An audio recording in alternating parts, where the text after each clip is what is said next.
that video that video was a lot. Um, I have been watching this I Don't Dream of Labor content for about a couple weeks now, just not consistently, but it started when I kept seeing it in my YouTube feed because again, my dream is to enter the social commentary space of YouTube. But again, I'm from the Caribbean, so I don't think that's going to happen, and I'm quite okay with that. Doing this video made a lot of things click for me that I didn't quite know how to verbalize before. As I said in the video, I grew up in Black Rock. I sound as if I am from a proper background, but really I am the descendant of an immigrant grandmother who was a housekeeper, and she did what she had to do to survive in Barbados. My colleagues are my classmates. I went to a very public primary school in a very underprivileged area. My accent is not because of training, it is because of being surrounded by immigrants. And I saw firsthand everything that book described. How education is seen as the way forward. How you're encouraged to get all these certificates as like a hope. It's almost like education is the lottery ticket and we're all hoping to win the jackpot. And even talking about poor boys and poor black men and how they would prefer to hustle, I think about my brothers. I have 7 brothers, and they grew up and are growing up in a very underprivileged environment, aka the ghetto. And despite them not truly adhering to the culture of the ghetto, they definitely don't see the value in education. They don't see the benefit to it because they also see it as a cap of their economic potential. They don't see men who, aspire to education just getting that flexibility and freedom, and they see these street men who didn't go to school and who hustled and who are entrepreneurs living this lavish lifestyle. I'm saying that like my father isn't one of these men. My father completely rejected the notions of education and he hustled. He was one of the entrepreneurs who tried to make it to the middle class through that route because education was just not for them, and it's seen as a very feminine thing, hence why I'm his only daughter for like 20 years, and I'm the only one who I guess did well in school. And it's not because my brothers lack the intelligence, it's just they don't see the benefit of education when they could hustle and make so much more money. And that's the whole thing of the system is rigged, and they've never seen the benefit that education could have for them, because again, how people in the Caribbean see education is not as wanting to improve their moral or intellectual capabilities, is seen as a lotto ticket, and those boys see their lotto ticket as hustling and starting their own businesses. I saw my lotto ticket as education. It really forces you to confront, because again, Holly was talking about these seeing people who didn't win the economic lottery, not the economic, educational lottery that you did, who probably were as smarter than you, not doing as well as you, is very true. I went to school in Deacon's Primary, and some of my colleagues definitely made it with or without the education, and some definitely struggled. It's like, I think being between both worlds, where I live in a predominantly working class or underprivileged environment, and then going to school with predominantly middle class, upper class people, it just made me realize that, one, I kind of enjoy the vibe of the underprivileged people more, because there's just a sense of freedom to it. There's just a sense of, I don't know if it's like resignation, but there's just a sense of, do what you want, man. Do whatever makes you happy. Whereas when I compare it to how a lot of the people at my school in Barbados were trained, it felt like they were in a prison. Like they had to pursue these very specific careers that had these very specific financial potentials, and their parents would not let them do anything else. It really felt like force, like a trap, like a prison. And I remember most people who I did law with, many of them did it because their parents told them that they had to do it. Why did I do it? My parents didn't give a shit. My parents are from the underprivileged category. They were even surprised that I wanted to do law. They were like, you want to be a thief? Because again, when you are underprivileged and working class and you don't know any lawyers, your only association with law is lying and stealing.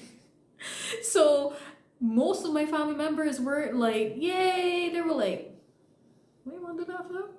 You know, I was only praised on the other side of the middle class, you know, Queen's College group. They were the only ones. My immediate family was like, I don't understand. And because my family never pressured me into doing it, I always had a sense of freedom that a lot of my classmates at school just didn't have. I had a freedom to choose whatever subjects I wanted to choose and do whatever I wanted to do. But here's where it gets tricky. Now, I had this freedom. However, I wanted to win the jackpot. I wanted to get to a level of, like, you know, economic stability that would allow me to live, I guess, to properly be within this middle class existence, to help those of my family members who are underprivileged or working class, and also to like help myself. So I chose my best shot at the Lotto through doing law. I was like, okay, so what are my strengths? My strengths are I am well-spoken, I'm argumentative, you know, I display great leadership qualities. I hate math. So I wanted to initially be an engineer because, again, I'm trying to win the Lotto. And then I'm like, no, I'm going to be a lawyer. Because I was trying to win the Lotto. But to me, I always had the sense of I want to win the Lotto, but I want to win the Lotto while also helping other people. So when I chose it at 18, I thought I was going to be a social advocate who was going to help these people, and law was all about helping others, you know, like pushing forward this like justice system. And then I got to law school and I realized that most people are just there because they want to win the Lotto, but not because they want to help other people. They just want to win the Lotto. They just want to get rich. And I'm like, oh, I didn't know.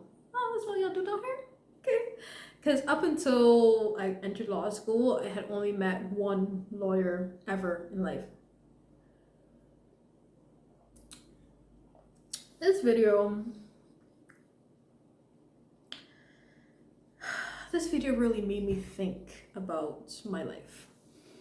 And I've always wanted to pursue creative endeavors. And at some point, I kind of realized that I preferred the freedom of the underprivileged existence a lot more than I preferred the prison of a middle class one. And that's why I tried to escape law. And I always wanted to do creative pursuits. So when I took my year off law to find another career that wouldn't steal my soul, I tried to do blogging. But in the Caribbean, you can't sustain yourself from anything in this digital world, whether it be Instagram, blogging, YouTube, any of that. Like the reason for it is because the money from those things only comes from advertising dollars. So as much as people think it's an alternative lifestyle, you're really just entering into the capitalist system. like straight up. You're just entering into the capitalist system. And your benefit to the capitalist system is the amount of money you make is a direct correlation to your benefit to the capitalist system and consumerism.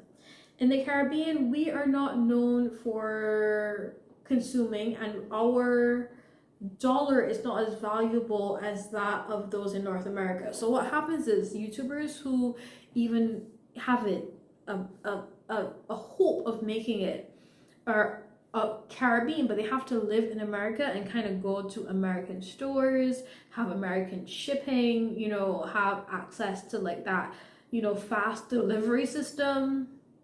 So it's almost like the demographic which your videos or your blogs reach has to be American or North American in order for you to have any sort of financial stability with what you're doing.